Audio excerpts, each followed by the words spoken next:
Buka kayo.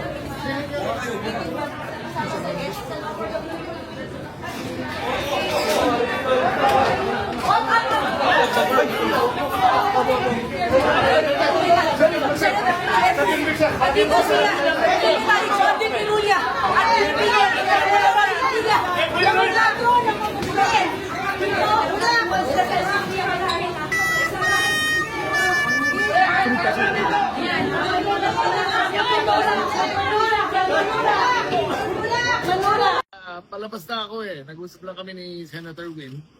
Palabas na ako. Magkipagkita ko isang dinubyong tao dumarating papunta sa akin eh. Eh kung hindi ko protect ang sarili ko, hindi ko yun eh. Madadagadan ako. So I have to protect myself kasi siguro they were mga 50 sila eh. Diba? Pupunta ako dito para mag-confirm lang kay Senwin regarding security procedures. Nung paalis na ako, biglang nagdilubyo na rito, I just had to protect myself. Wala pa, there was no exchanges, there was no punches, wala naman. Hindi ko na nasaktan. But I didn't know, hindi ko alam na parating sila. Diba?